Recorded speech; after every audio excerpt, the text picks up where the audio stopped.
Hey everyone, I just wanted to make a quick video talking about dogs that are cute and how they can be douchebags, and they will kind of manipulate you, oddly enough, like by being cute, and they know how to if you don't train a dog, then they will train themselves, and my dog is actually a good example of this. There he is. He's cute as fuck. He's a fucking adorable little bastard. And the thing is, people see like the body language and stuff. Like I take him outside and I see, his body language and stuff, and his ears and shit. Koshka, no, lay down. He knows I'm talking, so he's like trying to see what he can get away with, and he'll whine. They'll whine and shit. They'll try to control it. They'll try to control the situation. He just got let out, and I worked the fuck out of him. I had him play frisbee and shit. He's tired, but he will sit there and he'll fucking whine because in the past or with other people, it works. He'll whine and then they'll pet him. And then that's him getting something from them. So that's the idea is he needs to be taught that no, if you whine, you're not going to get shit. So stop whining. You know what I mean? And that's kind of the thing is that, people, dog owners, they'll get sucked in. They'll get sucked into the whole like, oh, the dog's so cute. Oh, they just want and they humanize the dog like usual. And the thing is, Kolshka, knock it off. Lay down. No, down. He's sitting there. He knows I told him to lay down, and he's like, I'm just gonna sit here and see what I can get away with, right? And he can tell that I'm getting worked up. But basically, with a dog, it's kind of like they will try to control the situation in any way that they can. And if a dog finds out that they can just act cute and get what they want, then they'll do it. Right, so it's essentially, and they'll use it to like kind of like just be a douchebag and like do whatever they want. I mean, I just talked to a family member of mine who has a dog, and she said that her dog, she was wondering what to do about a dog that puts paws on her all the time. She'll go and she'll put paws, she'll like put her paw on my aunt. It's my aunt, and she'll jump up and she'll be obnoxious, and then it will even be to the level of like, hey, she'll be trying to do something and then her dog just won't leave her the fuck alone. And the reason why is because her dog feels entitled to get attention from like the owner, essentially. And if your dog does this, and your dog is annoying, then what you need to do is you need to make the dog work for any affection. That's the main thing, is like make them work for affection. Don't give them affection for free. Don't pet them for free, essentially, because dogs don't get anything for free in the wild, right? They don't get anything for free, right? And that's kind of the situation, is that like my dog works to take a shit. You know what I mean? I take him outside and I make him sit before he has to go to the bathroom. He can't just like lunge out and go take a shit. He has to wait. And I tell him to go take a shit and then he does, right? That's kind of the idea. And the reason why that is and that's the potty command is related to like leash manners, essentially. So if your dog is flipping out on the leash and is always tugging on the leash, it's probably because they don't know that they're not allowed to go sniff around. You know what I mean? They don't know that they're not allowed to go just do whatever's in front of them. And that's the thing, is that's why you have to correct the dog with like a leash correction or something. You have to tell them, no, you can't just go do whatever you want. You have to do what I tell you right now. And obviously you don't like restrict the dog from doing what they need to do, because your dog does need to like shit and piss. At the end of the day, they do, right? But if your dog isn't going to walk on a leash and isn't going to cooperate on a leash, it's probably because you haven't trained the potty command properly.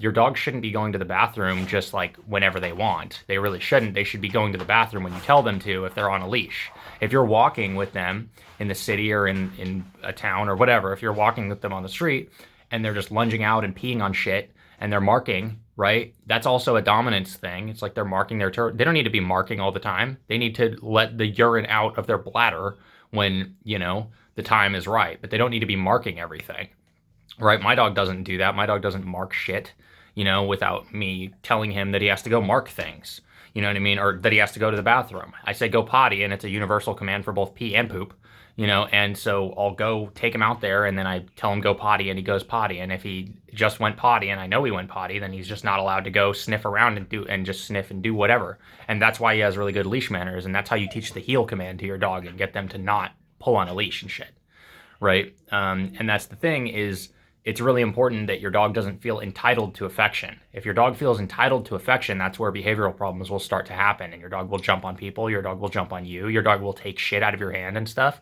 And the reason why is because they feel entitled to it. And I remember in my video that I made a few days ago about just general dog behavior, and I was talking about how my dog gets free pets from my dad and how he might feel inclined to jump up and steal food from my dad. Well, that actually did happen. We were in the kitchen and Koshka was just out, you know, he didn't have a leash on or anything because, you know, obviously we want to train our dogs to be off leash. He does listen to me when he's off a leash, but when my dad was present, my dad had food in his hand, Koshka jumped up and tried to steal a cookie from him. And the reason why is because Koshka didn't understand the boundary of that. He just felt entitled to go do it because at the end of the day, you know, like my dad never set the boundary. My dad never set the boundary of like not allowing him to do that. So he jumped up and he fucking tried to steal a cookie from my dad. So that's the thing is that it's no, you know, it's not like bullshit. Like a dog will try to dominate you in many different ways. And, it's a lot of these signs like people don't realize. And also the status of your dog is really important. And there is a lot of things that you can do that will eliminate a dog's status. Essentially, it'll make them realize that they are a dog and they're not a human. They aren't equal to you. They're lesser than you. And it's not like insulting for me to say that they're lesser than us. And if they were equal to us, then wouldn't it be fucked up for you to like keep them contained? Like, wouldn't they, if they had free will and shit and they could just do whatever, then wouldn't it be fucked up? Wouldn't it be like slavery for you to like just keep them contained?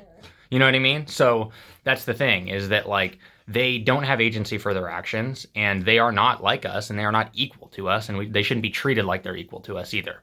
There really should be a lot of boundaries set on them because, you know, I already went over this in the other video, but basically, you know, the general gist of it is that you never want to give your dog anything for free. And if you do give shit to your dog for free, then they're going to act like a douchebag. And you don't want your dog to act like a douchebag, right? You want your dog to be a calm, respectful, like, dog, you know what I mean? You want them to be a respectful member of your household, essentially, right? And they need to learn respect, they need to learn boundaries, and they need to understand that you're in charge. And also they need to understand that they don't control any situation and they don't get to do anything for free. No. He's whining because he wants something. So I'm not going to give it to him because it's dominance. Right? It's him trying to see if he can control the situation. So I meet him with some negativity. I'm not hurting him by saying no. I'm not like fucking putting him on the ground and beating the shit out of him. I'm just saying no. I'm letting him know that he can't just fucking sit there and whine all day and try to get something for free. Right? I'm going to take him out after I'm done making this video, but basically the idea, and he's also a young border collie and he's really dominant, right? So he's going to try to manipulate the situation. And that's the thing is that not all dogs are the same. Not all dogs have the same level of dominance. So just because you have a dog that isn't a douchebag when you let him go do whatever, that doesn't mean that the next person's dog isn't going to be a douchebag because it may be a more dominant animal. So that's why anecdotal, like my dog, I've always had dogs that XYZ. It's like, well, maybe you just got lucky and your dogs were never dominant animals. That's the reality, you know? But a lot of the times, you know, people will end up with problem dogs and then they think that their dog is like fucked up coming out of the factory or something. No, they just, some dogs are more dominant than others. And they can all be trained to do the same thing, but a more dominant dog will take more due diligence and more effort to get under control. A less dominant dog, a more submissive dog, will be easier to deal with because they'll just listen to you. No, down. No, down. He hears commotion outside, so he wants to go get involved in it. But that's another thing is your dog doesn't need to be involved in fucking everything. Your dog needs to just relax and chill out because it's not their deal, right? But I'm not getting sucked in. He doesn't need anything. You know, for anybody saying, oh, your dog's whining, he must be getting abused or something. No. He gets fed, he gets to drink water, he does retrieves with me, he gets plenty of exercise. You know, we do, basically, it's all productive. You know what I mean? He gets trained on a regular basis. So that's the thing, is he's pouting right now because he thinks that he can control the situation. So exactly what I'm going to do is not give him what he wants. That's the idea. Plus, you know, me talking, he thinks I'm talking to him or something. You know, so that's the thing. It's essentially That's the basic message that I wanted to get out. Don't let your dog be a douchebag. Make them work for everything. Make them work for getting pet. Because if you don't, then they're going to start, you give them an inch, they'll take a mile. A more dominant dog will you give them an inch and they'll take a mile. He's a more dominant animal. So if I were to pet him for free one time, then he'll be fucked up for like the whole day. He just will think like, oh, I'll just go run off and go do whatever. I'll bark at people on the street. I'll chase rats around. I'll do whatever. But if I have him under control real well, then he won't do that stuff. You know what I mean? If I tell him, hey, quit fucking around, quit being a douchebag, you know, right away, you set the stage for training. You set the stage for everything. If your dog's being a dick at the door before you go outside, what do you think's going to happen when you go outside? The dog's going to be a dick. So basically, as soon as you start interacting with your dog at the beginning of the day, you should be setting the stage saying, hey, these are the rules. These are the boundaries. This is what's going to happen. You're going to fucking listen and you're going to be calm, right? That's what you should be sending. That's the message you should be sending to your dogs. Anyways, I'm Desmond Snow. I'm an obedience trainer. I'm in Seattle, Washington right now. If you have a dog and you need to train, I don't care the size or the age or the breed or anything. All dogs can be trained to do the same things. I work in obedience, draft obedience, so I'll teach your dogs all the basic obedience commands: sit down, whoa, here, heel, kennel, place. And I can also do retrieving work. Retrieving is a great job for your dog to do. Every dog can retrieve, even little dogs. Granted, they retrieve smaller objects, but still, they can still do retrieving and it can still be fun for them. And that's the thing, is every dog loves retrieving, okay? Every single dog loves doing it, right? So that's the thing. Me and him are about to go outside and do retrieves right now after this video, and also after he shuts up, because I'm not gonna, if he whines and then I take him out, then he just got what he wanted. So I'm gonna wait until he pipes down a little bit and then I'll take him out. But that's the basic idea. My contact information is desmondsnow@gmail.com, or you can contact me by phone. You can text or call me. I prefer text though. It's a lot easier for me to like schedule. For scheduling purposes, texting is a lot easier, but you can contact me at 360-991-4392. If anybody has any questions, please feel free to post in the comments and I will try to get back to you as soon as I can. Hope you guys have a good day.